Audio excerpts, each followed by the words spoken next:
Merci beaucoup. Bonjour à toutes et tous. Je suis Mélusine Harley, directrice de la prévention d'MGN, et je vais vraiment vous faire une petite introduction très rapide. D'abord pour vous remercier à tous et toutes d'être là. Nous sommes déjà 60 personnes, ce qui est un très bon score en ce vendredi 17 octobre. Quelques mots, la santé mentale, comme vous le savez sans doute, hein, c'est la grande cause nationale 2025. Pour MGN et plus largement pour le groupe Vive, la santé mentale, c'est extrêmement important. Il faut savoir qu'MGN est très, très engagé en innovation sur ces sujets-là et en accompagnement, comme vous allez le voir, de l'ensemble de ses adhérents. Nous pensons qu'il y a encore une belle route à prendre pour améliorer le bien-être psychologique et travailler sur ces sujets de santé mentale, et nous sommes là aujourd'hui pour ça. Alors, nous faisons ce webinaire en partenariat avec la Fédération Santé Mentale France. Sachez également que nous proposons des formations aux premiers secours en santé mentale et que nous sommes partie prenante de ces fameuses semaines d'information sur la santé mentale qui se tiennent du 9 au 22 octobre. Donc on est en plein dedans. Dans le cadre de ces semaines d'information sur la santé mentale, nous organisons ce webinaire, mais il peut y avoir aussi des événements en présentiel ou d'autres webinaires près de chez vous, dans vos régions. Donc, n'hésitez pas à aller sur le site internet d'MGN et regarder Agenda Prévention. Vous pourrez ainsi vous inscrire à d'autres événements si vous souhaitez approfondir un certain nombre de sujets. Et puis, vous verrez évidemment qu'avec ViveOptime, c'est également tout à fait possible. Donc, dans ce webinaire qui va durer 1 heure et quart, vous allez découvrir tout le vocabulaire qu'il y a autour de la santé mentale grâce à l'expertise d'Aude Caria, qui dirige le Psychom. Et merci Aude d'être présente avec nous aujourd'hui. Et puis, vous allez voir comment, de manière très pratico-pratique, vous pouvez travailler sur le sujet de votre bien-être psychologique ou en savoir encore plus, creuser ce sujet de la santé mentale avec Charlotte et avec ViveOptime. Donc, sans plus tarder, je vais passer la parole à Aude et je vous souhaite à toutes et tous un très bon webinaire. Merci. Donc là, avec un focus sur la santé mentale au travail. Avant de commencer, vous indiquer que je n'ai pas de lien d'intérêt, je n'ai aucun lien d'intérêt avec des entreprises fabriquant ou commercialisant des produits de santé. Donc quand on parle de sujets de santé, c'est toujours important de savoir d'où on parle.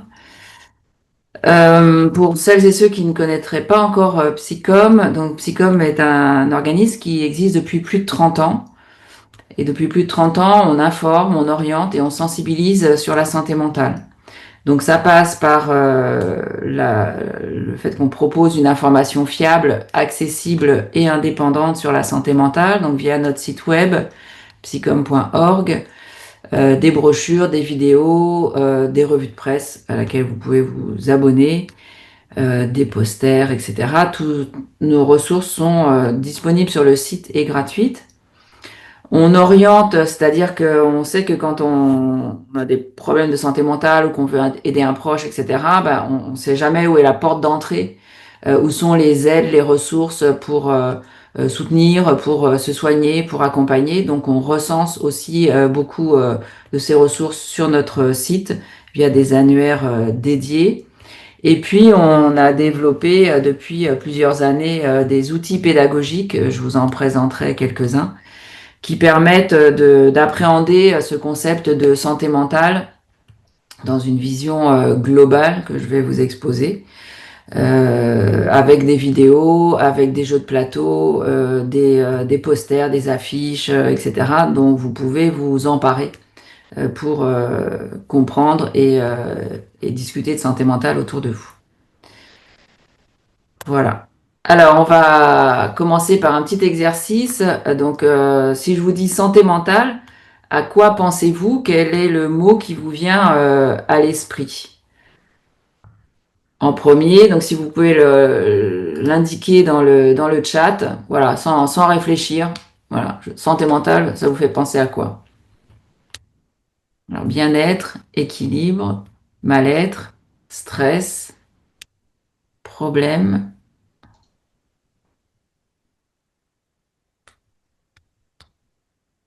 mal-être, maladie mentale, inconscient, psychologie, beaucoup de bien-être, quête d'équilibre, santé psychique, oui. Est-ce qu'il y a d'autres mots qui vous viennent à l'esprit comme ça, santé mentale, sans réfléchir? Surmenage, émotion, vie. Oui, la santé mentale, c'est la vie.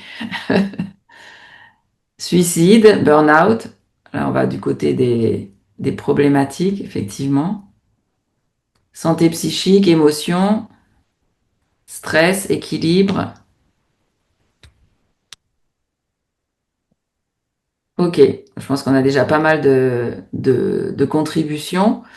Donc, effectivement, quand on parle de... Alors, attendez, j'ai perdu mon truc.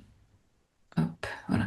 Quand on parle de santé mentale, on voit hein, dans vos contributions qu'il y a des acceptions un petit peu différentes, c'est-à-dire à la fois du côté du bien-être, de l'équilibre, de quelque chose de positif, on va dire, et puis des éléments plutôt du côté de problèmes de santé mentale. On n'a pas eu peu d'éléments sur les pathologies psychiatriques, les soins psychiatriques, la folie, etc. Mais en général, c'est assez partagé. Donc, alors, attendez,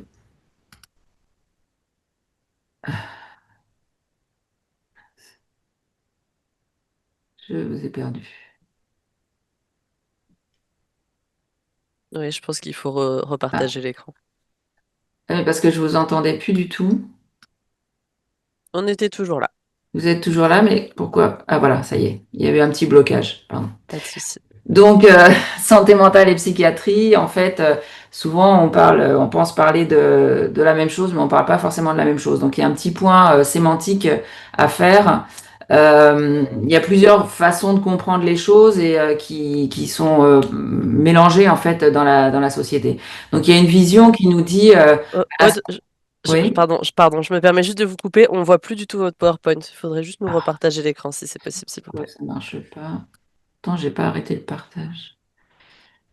Il y a dû avoir une petite coupure de réseau. Ça y est, ça se réaffiche. Excusez-moi pour ça. Impeccable. Pas de souci. Ok. Donc, il y a une acception qui nous fait penser que la santé mentale et la psychiatrie, c'est deux choses complètement différentes. Et là, on l'a vu, par exemple, dans ce que vous avez, la plupart de ce que vous avez évoqué comme mot quand je vous ai dit santé mentale, bah, c'était du côté du bien-être. Voilà. C'était la santé mentale, ça correspond au bien-être, l'équilibre psychique, etc. Et souvent, c'est compris comme en opposition avec la pathologie, les pathologies psychiatriques, les maladies mentales, la psychiatrie. Donc, il y a vraiment une conception comme ça. Bah, la santé mentale, c'est quand ça va bien. Et puis sinon, c'est du côté des maladies. Donc, comprendre que c'est deux concepts différents. Mais il y a aussi une autre façon de comprendre les choses, souvent, qui est de dire, bah non, en fait, santé mentale et psychiatrie, c'est la même chose et où le terme santé mentale peut être utilisé notamment par les professionnels du champ de la psychiatrie, mais aussi des associations de patients ou autres, en disant bah, c'est comme un euphémisme en fait pour faire moins peur. C'est-à-dire qu'on va utiliser, on va dire il y a des professionnels de santé mentale, des services de santé mentale, etc.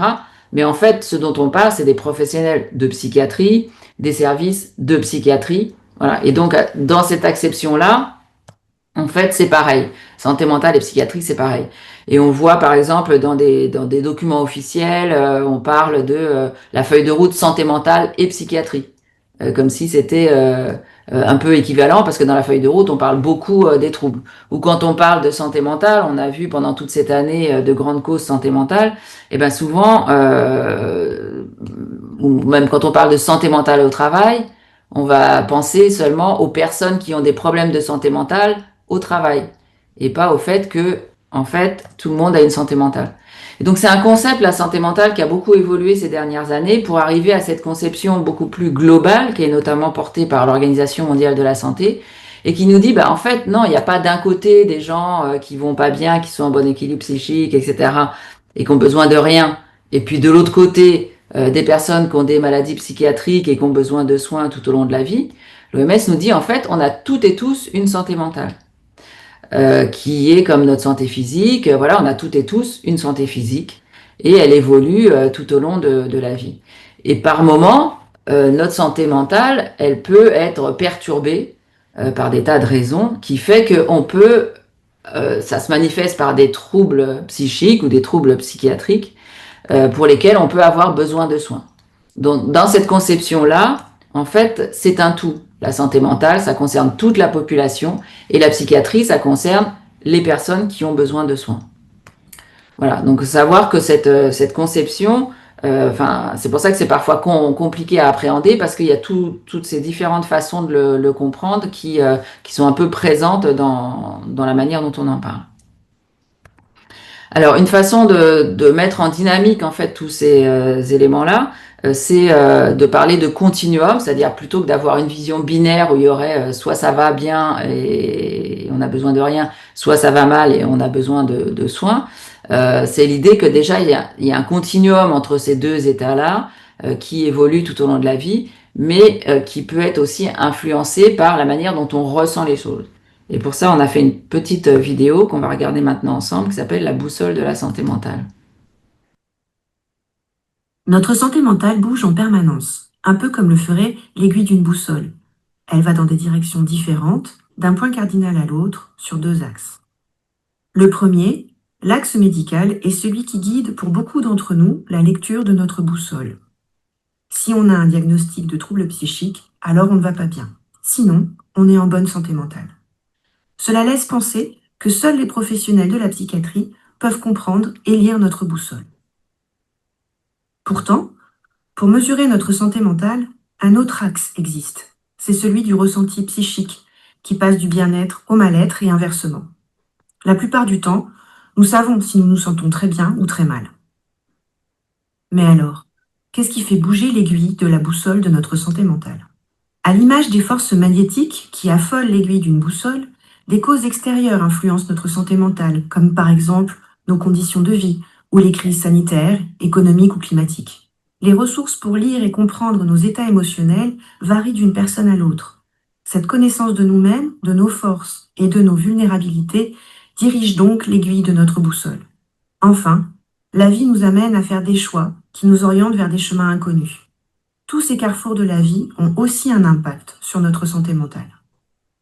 Alors, que nous indique notre boussole? Comment la lire? On comprend facilement que si l'on n'a pas de trouble psychique, on se sent plutôt bien dans sa tête. Même si on n'est pas toujours au plus haut sur l'axe du bien-être, même si l'on ressent des coups de blues ou des moments de stress, l'aiguille de notre boussole nous indique que nous nous situons en haut à droite. Mais cet état de bien-être peut changer. On peut descendre vers le mal-être. Par exemple, après la perte d'un parent ou d'une amie, on peut alors se sentir très mal, sans que cela soit lié à un diagnostic de trouble psychique. L'aiguille de notre boussole nous indique que nous nous situons en bas à droite. On comprend facilement que si l'on a un trouble psychique, cela correspond aussi au sentiment d'aller très mal, de vivre une détresse importante. Ce ressenti, associé à d'autres éléments, contribue d'ailleurs à reconnaître un trouble qui s'installe. L'aiguille de notre boussole nous indique alors que nous nous situons en bas à gauche. Mais là encore, cet état n'est pas figé. Il peut évoluer en fonction des circonstances, des aides et des soins reçus. On peut se rétablir d'un trouble psychique, aller mieux, retrouver un équilibre et ressentir un bien-être satisfaisant, même si le trouble persiste. L'aiguille de notre boussole nous indique que nous nous situons en haut à gauche. Ainsi, tout au long de notre vie, notre santé mentale évolue sur ces 2 axes, celui du diagnostic et celui du bien-être. Et nous voyons tous et toutes l'aiguille de notre boussole bouger dans différentes directions, du bien-être au mal-être, d'un trouble psychique au rétablissement. Apprendre à lire cette boussole nous guide dans la compréhension de notre santé mentale. Donc ça, c'est un petit outil qui vous permet de comprendre votre santé mentale et de comprendre en fait que la santé mentale, c'est vraiment quelque chose qui n'est pas figé,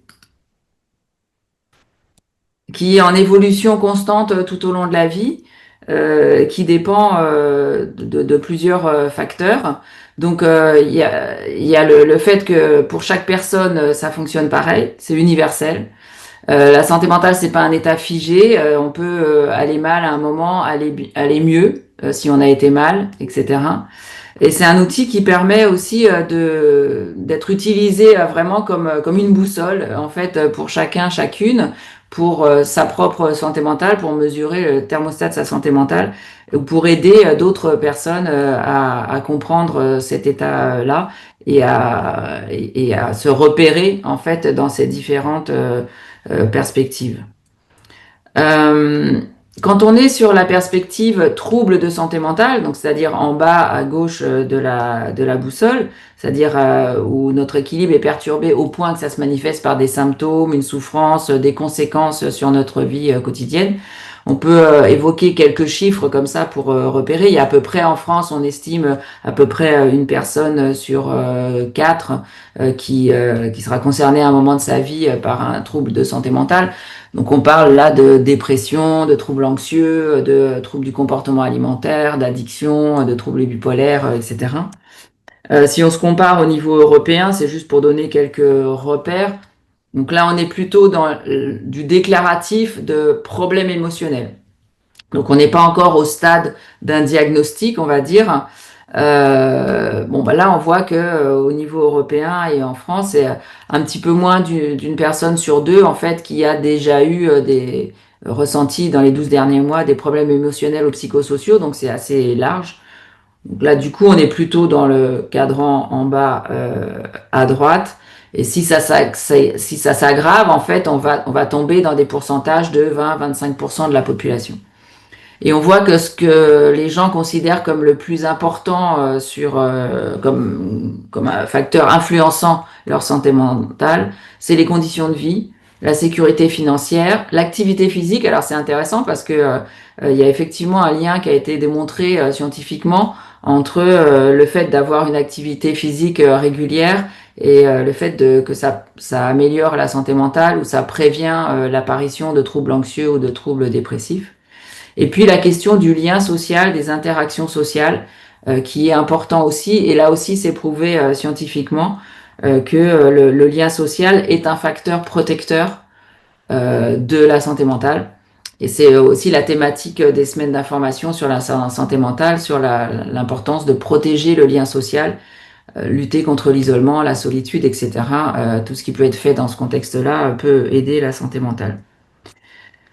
Mais la santé mentale, c'est pas seulement l'individu, puisque dans la vision globale qui est portée par l'OMS, qui est reprise par Psychom, il faut bien comprendre que notre santé mentale, en fait, elle est influencée par des éléments individuels, mais aussi des éléments sociétaux, collectifs. Et donc, c'est un mélange, en fait, de facteurs de risque, on va dire, et de facteurs de protection. Donc si on prend les ressources psychologiques individuelles, on voit que si on a une bonne estime de soi, une bonne santé physique, etc., bah, ça a un impact positif sur notre santé mentale.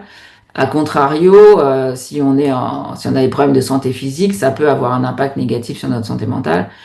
Des difficultés à communiquer, etc., des facteurs biologiques, de l'hérédité. Tout ça, c'est une petite part, en fait, d'influence sur notre équilibre.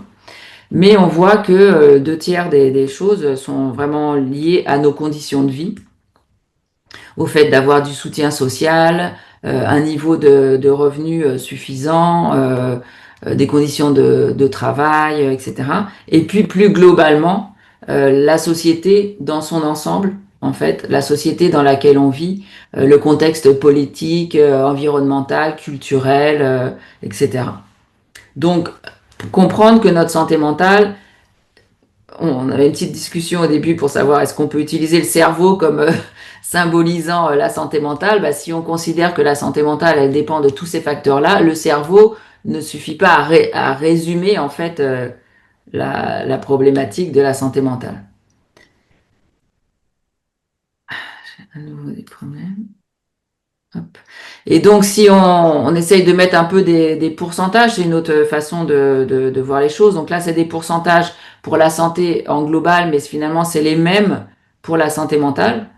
C'est-à-dire que ce qui dépend de l'individu, on voit patrimoine génétique ou les comportements individuels, c'est une petite part de ce qui influence notre santé mentale, puisque comme je le disais avant, mais là c'est un peu avec des chiffres, ben, le fait d'avoir accès à des soins, le fait d'être dans un logement décent, le fait de vivre dans un milieu où on peut avoir facilement accès à la nature, parce qu'on sait aussi que le fait d'avoir accès à la nature a un impact positif sur notre santé mentale et physique.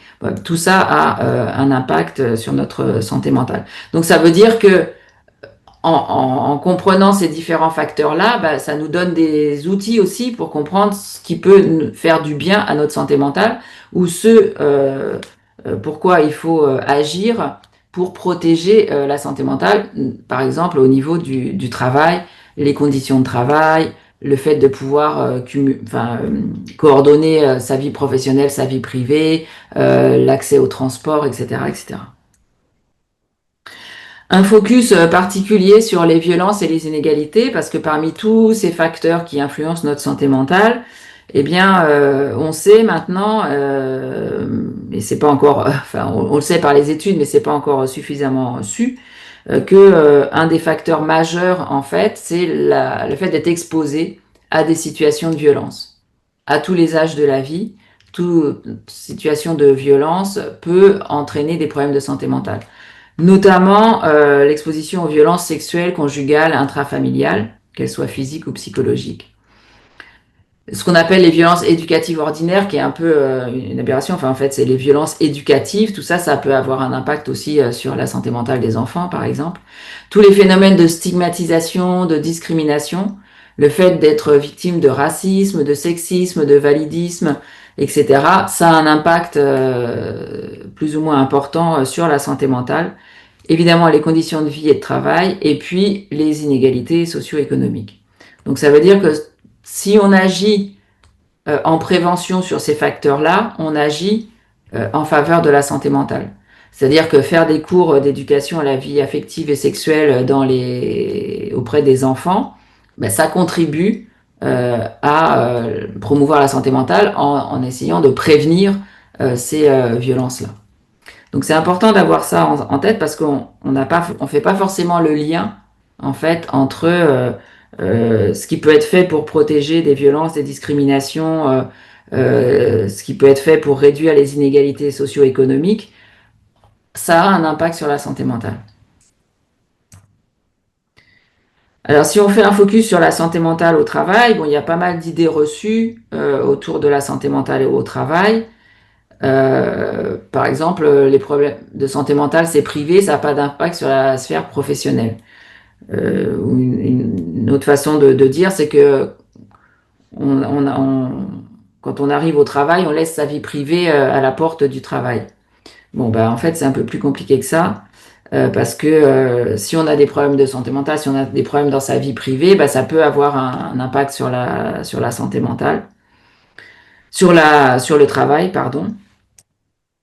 Il y a une autre idée reçue aussi, c'est de croire on peut rien faire au niveau du travail. Alors non, parce qu'on peut agir sur les conditions de travail à différents niveaux, et je pense qu'on va en parler un petit peu après, et ça peut aider à préserver la santé mentale des personnes. On a quelques chiffres, là je cite le baromètre Quali Social de 2025, on estime qu'il y a à peu près 25% des salariés en France qui se déclarent en mauvaise santé mentale.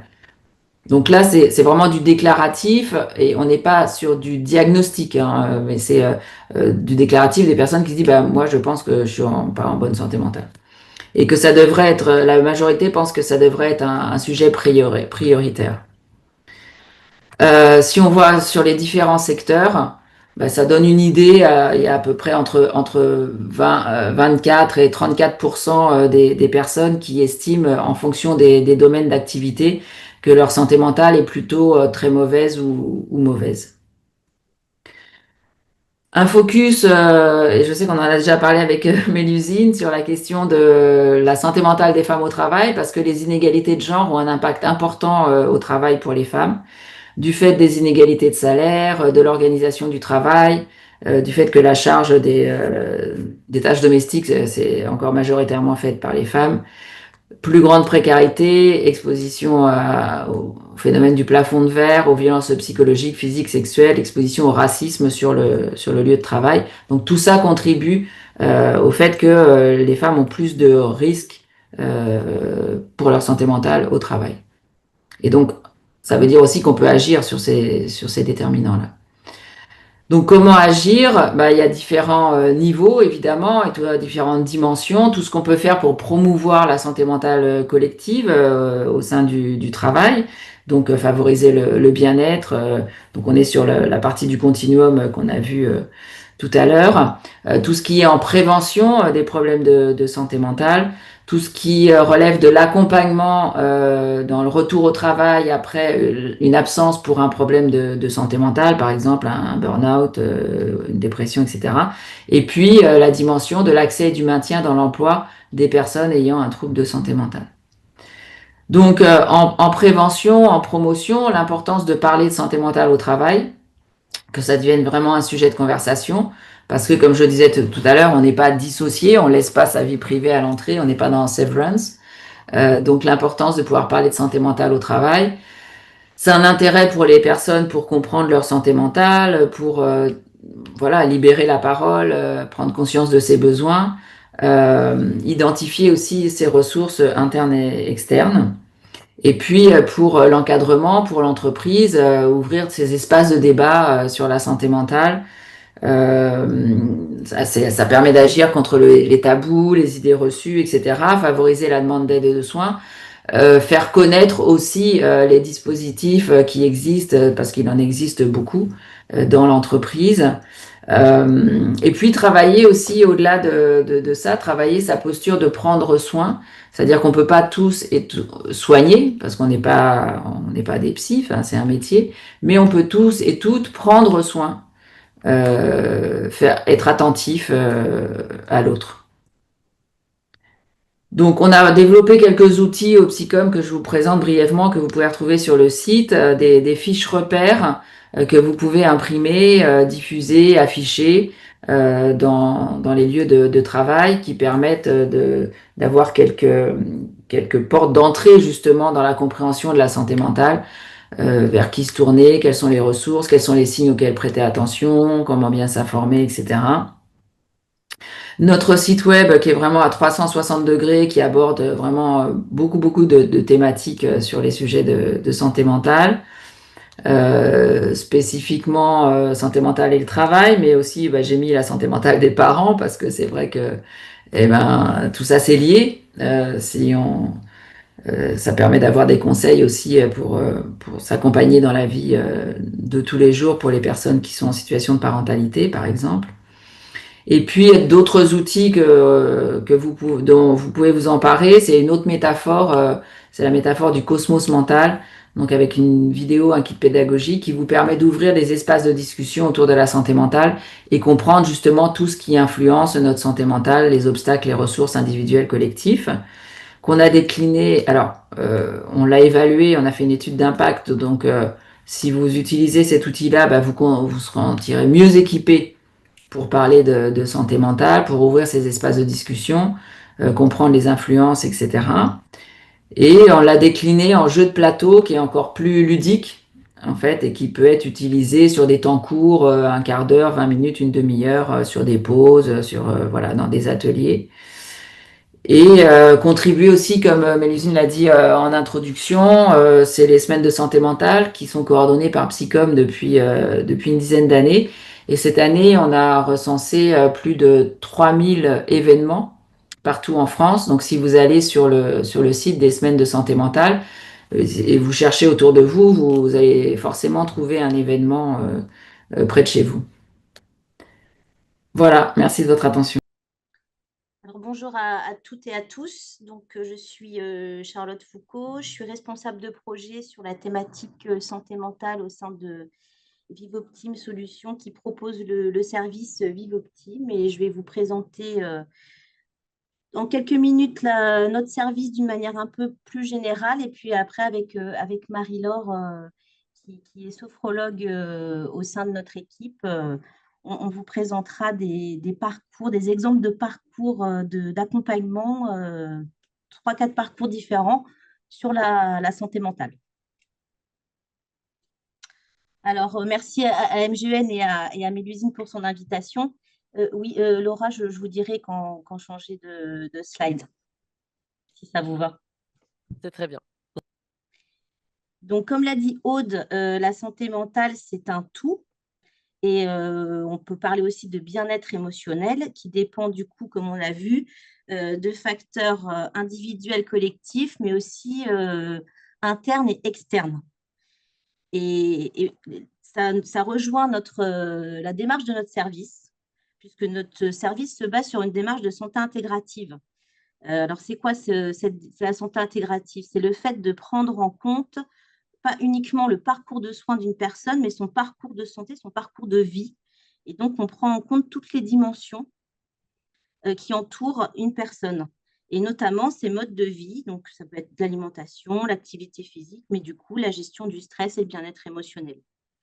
Et MGEN a choisi notre service pour l'intégrer à tous ses contrats auprès des adhérents de manière gratuite depuis 2018.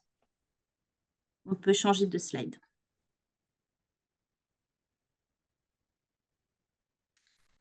Donc, plus précisément, qu'est-ce que c'est Vivoptime?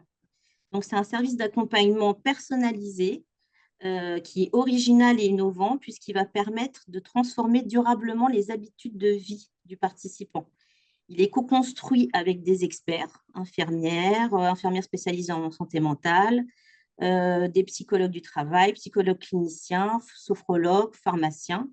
Et on l'évalue et on le développe continuellement. Il est créé depuis 2015. Donc, notre objectif, c'est d'aider à adopter les bons réflexes pour mieux prendre soin de sa santé, prévenir les risques et mieux vivre avec une pathologie si jamais on a une pathologie ou un trouble. Donc, on s'appuie sur 5 piliers. D'abord, on a une approche globale et personnalisée de la santé de la personne à travers un questionnaire de santé qui est validé scientifiquement par les experts de notre comité scientifique et qui permet d'identifier des risques physiques, psychiques et sociaux de la personne. Et du coup, notre approche est aussi centrée sur l'adaptation à son contexte de vie personnel et professionnel. On prend vraiment toute la personne dans son ensemble et tout ce qui peut influer sur sa vie et sur son bien-être. Ensuite, on a un accompagnement santé au quotidien avec une multitude d'outils qui est présenté. Des outils digitaux qui peuvent être accessibles du coup en autonomie totale à travers l'espace personnel du participant. On a aussi des entretiens individuels avec des professionnels de la santé et on propose aussi des séances collectives en visio qu'on peut faire en live ou qu'on peut faire en replay suivant son temps disponible, voilà, à la convenance de chacun. Notre troisième pilier, c'est d'avoir une prise en charge avec une équipe pluriprofessionnelle. Alors, au global, on va avoir des infirmières, donc des infirmières spécialisées en santé mentale, je vous l'ai dit, psychologues du travail, psychologues cliniciens. On a aussi des enseignants en activité physique adaptée, sophrologues, on a aussi des diététiciennes nutritionnistes pour pouvoir avoir aussi un accompagnement personnalisé, professionnel, global. Ensuite, le quatrième pilier, c'est un accompagnement progressif et individualisé. Donc, qui s'appuie sur une stratégie. L'idée, c'est de pouvoir aider à changer les comportements de manière durable et que la personne puisse se débrouiller seule et avoir les clés pour continuer à aller mieux. Et ensuite, notre cinquième pilier, c'est de proposer des objectifs adaptés et de pouvoir avoir un soutien motivationnel continu et un suivi régulier des résultats. C'est surtout très important de pouvoir suivre ces résultats pour se motiver et continuer. Slide suivante. Donc là, vous pouvez voir l'illustration d'un parcours, d'une inscription jusqu'au suivi. Donc d'abord, le participant va s'inscrire sur la page web dédiée qui lui est fournie par la mutuelle, l'employeur, ça dépend des situations. Ensuite, il va pouvoir compléter un questionnaire d'évaluation sur toutes ses habitudes de vie, éventuellement ses pathologies, ses données de santé. Toutes ces données sont hébergées sur des serveurs sécurisés et reconnus. Toutes les habilitations sont là. À la suite de cette évaluation, on va pouvoir proposer un plan personnel de santé avec des thématiques à suivre qui sera proposé aux participants, à lui de choisir s'il souhaite les suivre ou pas. en fonction de la thématique qu'il va choisir pour son accompagnement, on va avoir avec lui des interactions régulières, hebdomadaires, avec des possibilités d'interaction individuelle ou collective. Donc, comme je vous ai dit tout à l'heure, soit des contenus qui peuvent être poussés en lien avec la thématique, qui peuvent être consultés en autonomie, ou alors des rendez-vous collectifs réguliers, mais qu'on peut suivre de manière individuelle en replay. On va avoir régulièrement des questionnaires d'évaluation, des bilans pour pouvoir suivre ses données de santé, voir si on atteint ses objectifs et pouvoir voir ses progrès. Et puis ensuite, on a toujours l'équipe pluriprofessionnelle qui va être là en cas de besoin pour soutenir un petit peu plus fort, s'il y a un besoin, et pour orienter, si jamais on va au-delà de l'accompagnement qu'on peut organiser, on oriente vers le parcours de soins ou vers d'autres réseaux d'experts. Et enfin, avec le suivi qu'on a, qui est très rapproché, on peut avoir un réajustement du plan personnel de santé vraiment très fluide et agile. Slide suivante.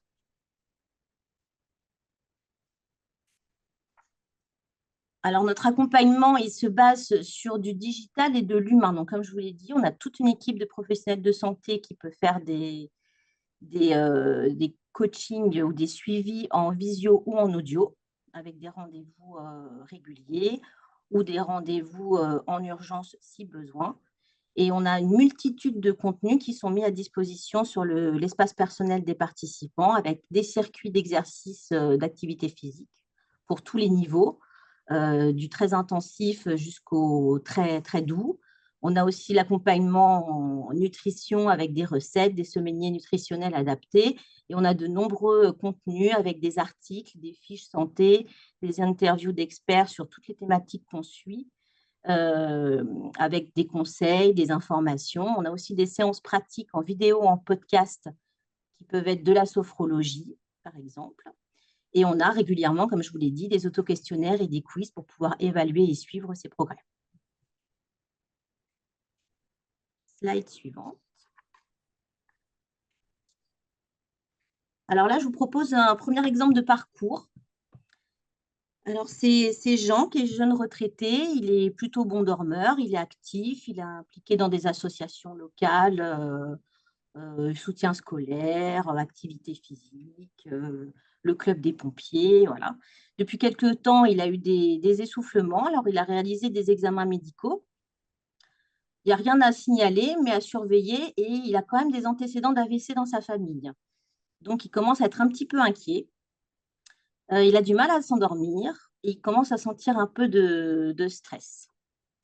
Donc, avec toutes ces données qu'il va pouvoir nous fournir par le biais des questionnaires, des mises à jour, on va pouvoir lui proposer différents types de contenus en autonomie.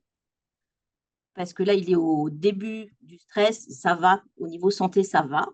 Donc, on va lui proposer un accompagnement en autonomie avec différents types de contenus, des contenus de conseils, comme par exemple, connaissez-vous vraiment le lien entre stress et sommeil, ou alors les bienfaits de l'activité physique sur la santé mentale. Donc là, ça va être des contenus informatifs, conseils avec des experts, ou alors des contenus plus pratiques, avec par exemple une séance de sophrologie, évacuer une émotion avec la technique du karaté, ou alors 6 minutes suffisent pour augmenter votre confiance en vous. Donc là, il va pouvoir utiliser en autonomie totale, à son choix, à sa convenance, l'un ou l'autre des contenus ou tous les contenus. Slide suivante. Alors là, je vous présente un accompagnement individuel qui est un peu plus renforcé. Donc là, c'est l'exemple de Florence, qui a 42 ans, qui a un poste à responsabilité. Elle est divorcée, elle a 3 enfants adolescents. Et en ce moment, elle ne sait plus où donner de la tête, le travail, la maison, les enfants, la rentrée. Elle est complètement débordée. Elle n'a pas de temps pour elle. Et ça se traduit par du stress, des migraines, une augmentation de sa consommation de tabac et un début de consommation d'alcool régulière. Donc, lors de son inscription, de son profilage avec le questionnaire santé globale, le plan d'action qui lui est proposé va concerner du coup la santé mentale avec un profil qui a besoin d'accompagnement. Donc là, un petit peu plus poussé, un peu plus soutenu, on va lui proposer un rendez-vous individuel avec une infirmière spécialisée en santé mentale pour pouvoir approfondir ses besoins, faire le point. Et ensuite, on va pouvoir lui proposer 3 rendez-vous individuels avec une sophrologue.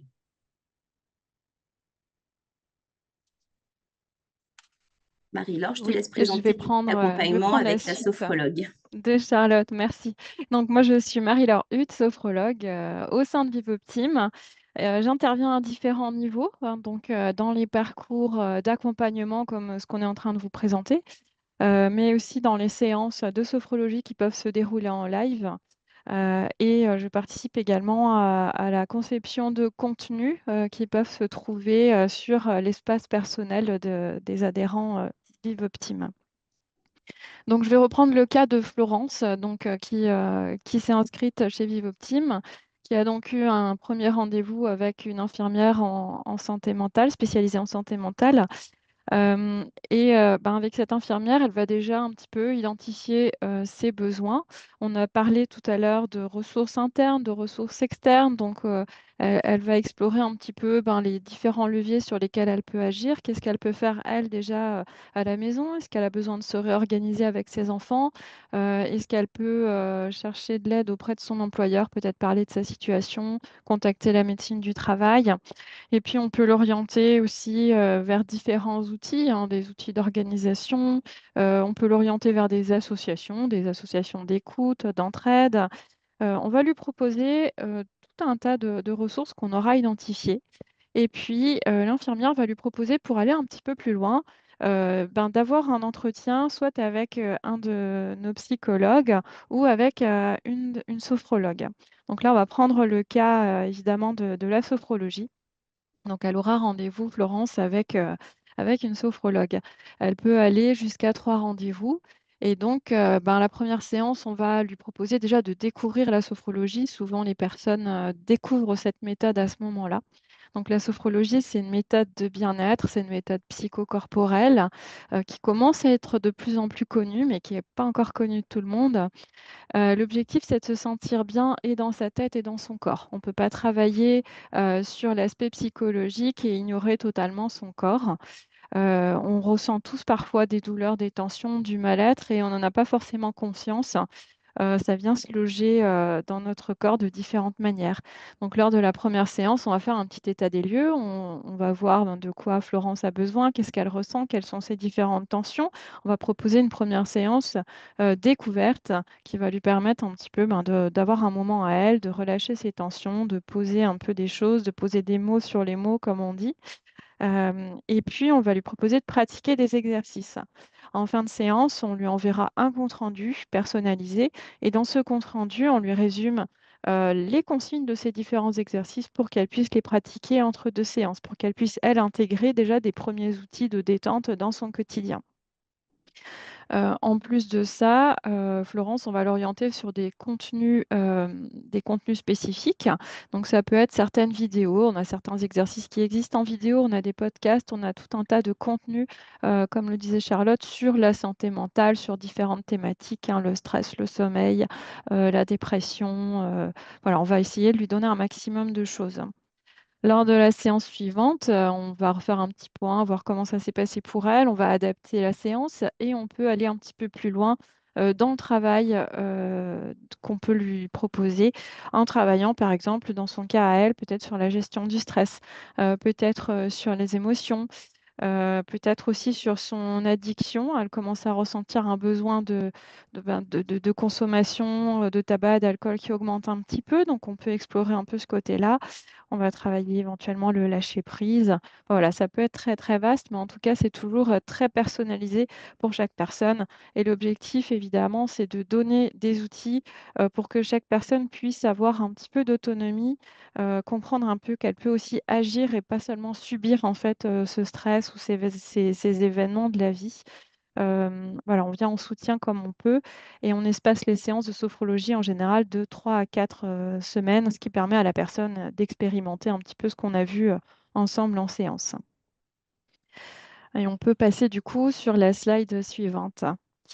Alors, en plus des séances individuelles chez Vivoptime, on propose les rendez-vous santé.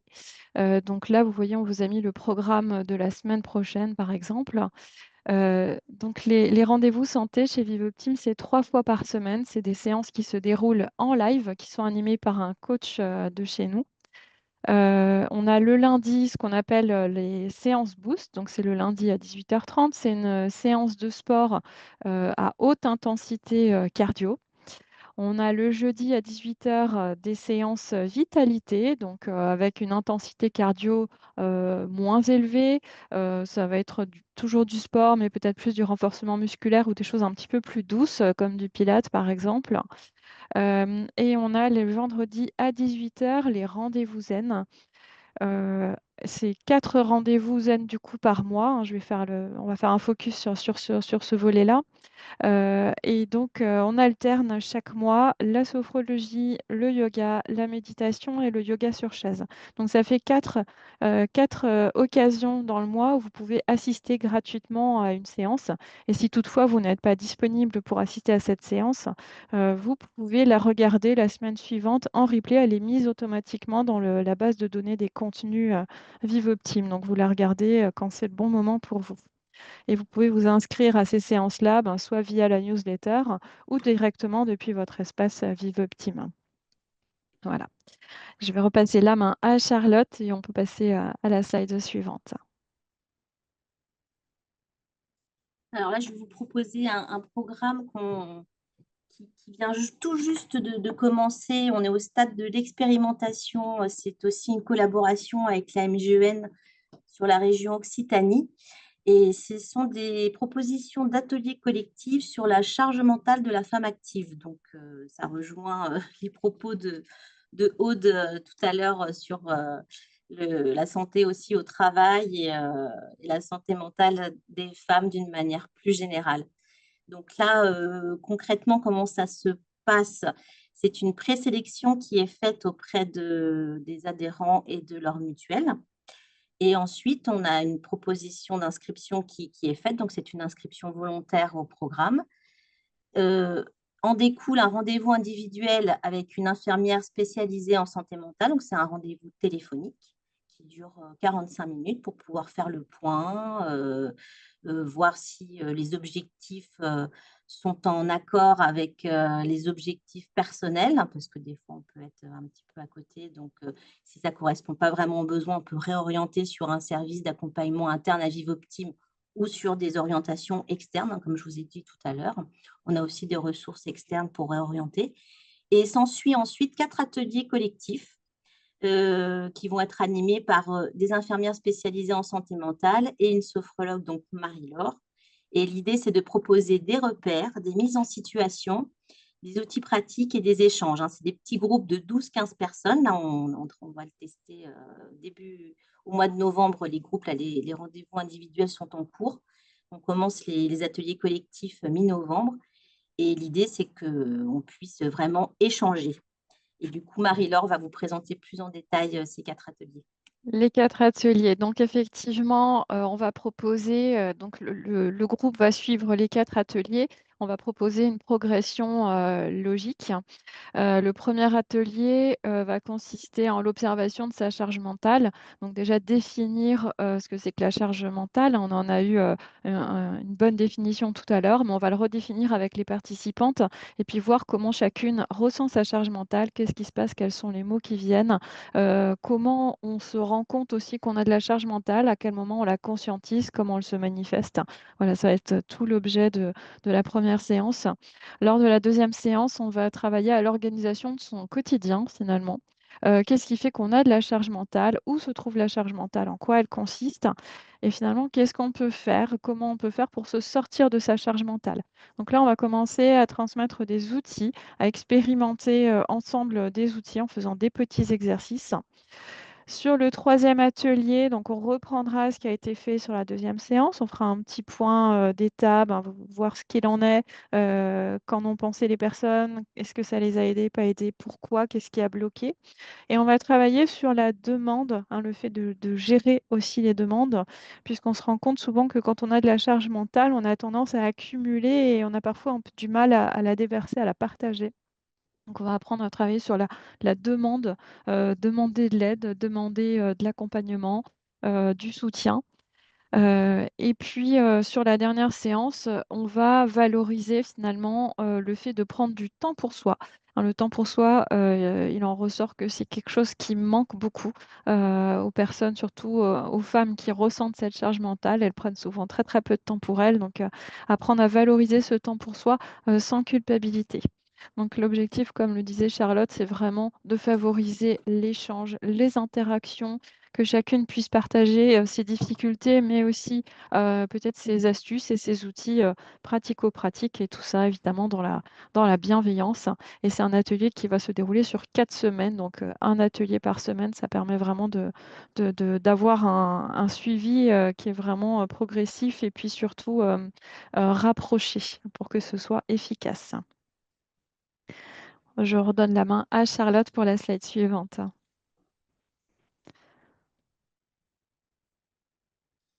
C'était une petite diapo pour vous présenter nos résultats clés, parce qu'on a des résultats positifs à la clé de notre démarche et, et la bonne. Enfin, on a de vrais bons résultats puisqu'on a des évaluations très régulières. Donc, on voit qu'il y a une réduction du stress, de l'anxiété, des troubles associés.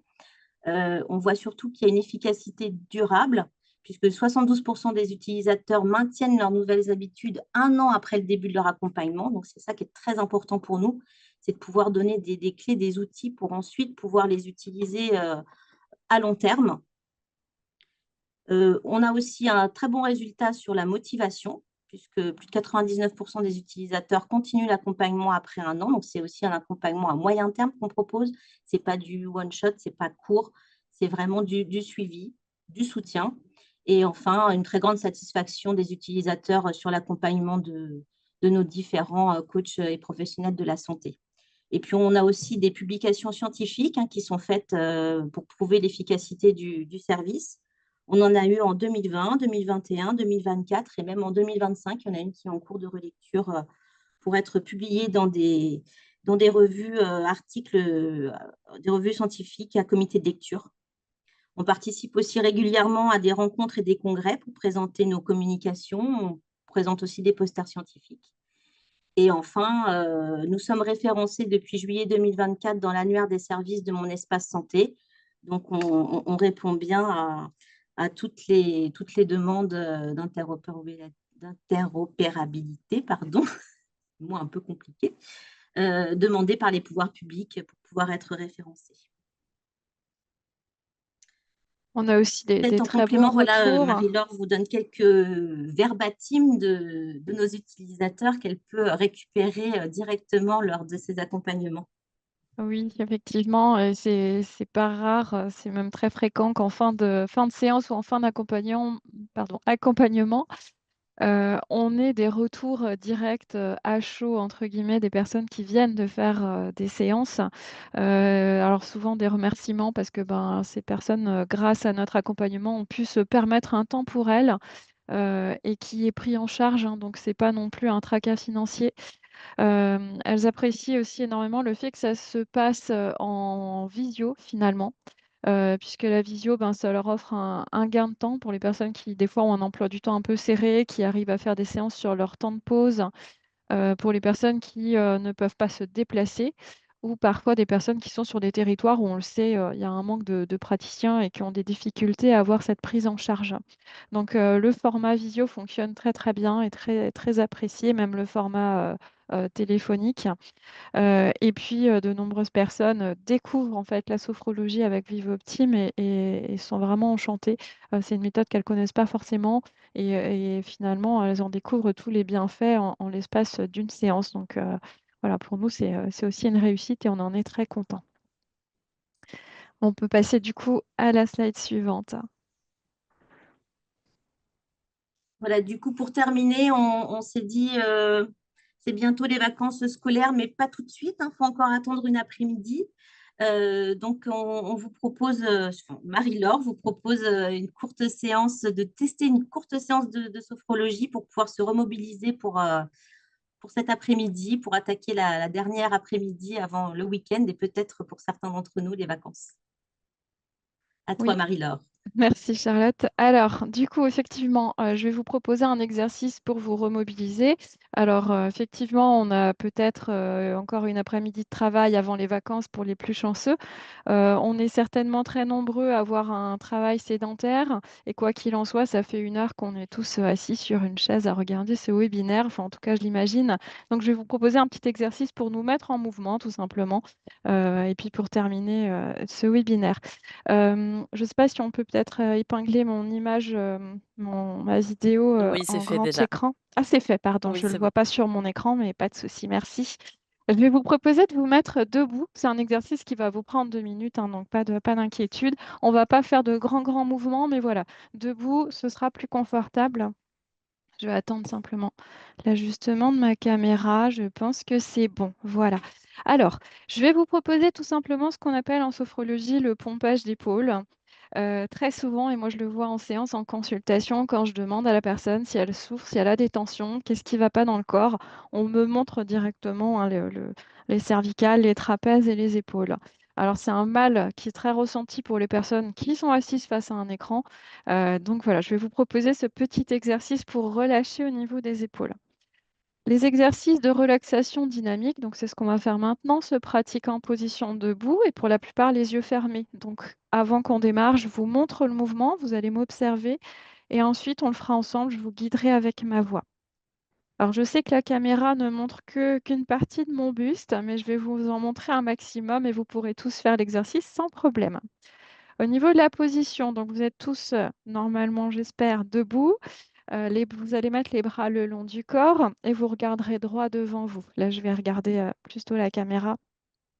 Au niveau du mouvement, vous prendrez une grande inspiration par le nez. Vous bloquerez la respiration. En rétention d'air, vous allez serrer vos poings hein, que vous gardez le long du corps. Vous serrez les poings et vous allez pomper vos épaules, donc tout en bloquant la respiration. Et ensuite, vous allez souffler par la bouche. Vous relâchez vos épaules, vous laissez retomber les bras, vous réouvrez les mains. Et vous reprenez une respiration naturelle. On va faire ce mouvement-là 3 fois et entre chaque mouvement, je vous demanderai de garder les yeux fermés. Vous reprenez bien votre respiration, vous écoutez ma voix avant que je vous indique de passer au deuxième et au troisième mouvement. Je vous propose donc qu'on commence. Donc positionnez-vous bien les bras le long du corps, la tête droite. Pas besoin de regarder l'écran. Et je vous invite à fermer les yeux pour un petit moment. Vous profitez de cette petite pause pour vous relâcher. Vous prenez conscience de votre corps, de votre position. Vous sentez vos points d'appui au niveau des pieds. Et vous allez monter votre attention au niveau des épaules. Et je vais vous proposer maintenant de passer à l'exercice et relâcher vos épaules. Vous allez prendre une grande inspiration par le nez. Bloquez la respiration, serrez vos 2 poings et pompez vos épaules. Faites-le une première fois à votre rythme et dans le respect de vos sensations. Puis soufflez par la bouche, relâchez.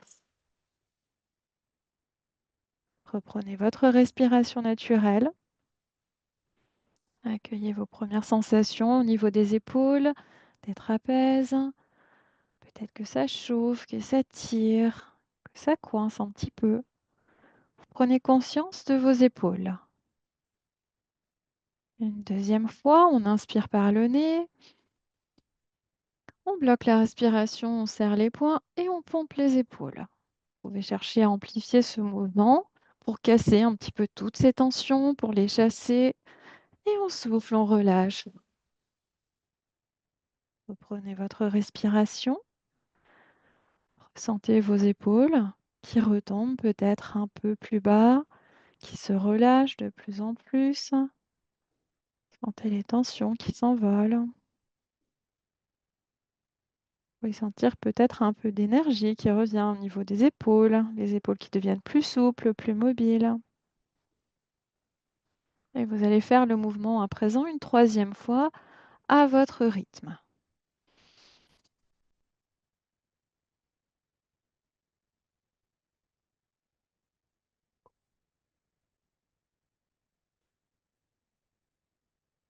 Reprenez bien votre respiration naturelle. Gardez vos yeux fermés encore un court instant. Vous accueillez tous vos ressentis au niveau des épaules. Sentez vos épaules plus relâchées, plus détendues, peut-être un peu plus mobiles, plus souples. Sentez peut-être un petit regain d'énergie en cette fin de webinaire. Prenez conscience des épaules relâchées. Et vous pouvez réouvrir vos yeux. Voilà pour ce petit exercice. Je vous remercie de votre attention et vous pouvez évidemment vous rasseoir. Voilà, j'espère que vous Merci beaucoup, avez Marie-Laure. apprécié, Je que vous avez voudrais pu juste relâcher. ajouter, pardon, Pardon, merci beaucoup. vas-y. Merci. Moi, ça a bien marché. Je voulais juste vous dire que dans les communications MGEN dernièrement, justement sur les semaines d'information sur la santé mentale, on a une page, MGEN a mis une page sur son site, une page dédiée à cet événement pour lequel on a collaboré ensemble et on vous a mis à disposition du coup en libre accès quelques contenus qu'on propose sur la thématique des semaines d'information sur la santé mentale cette année qui est santé mentale et lien social. Et vous avez aussi des accès à nos rendez-vous santé pour vous inscrire et aussi des accès au site de Vivoptime pour pouvoir vous inscrire au service.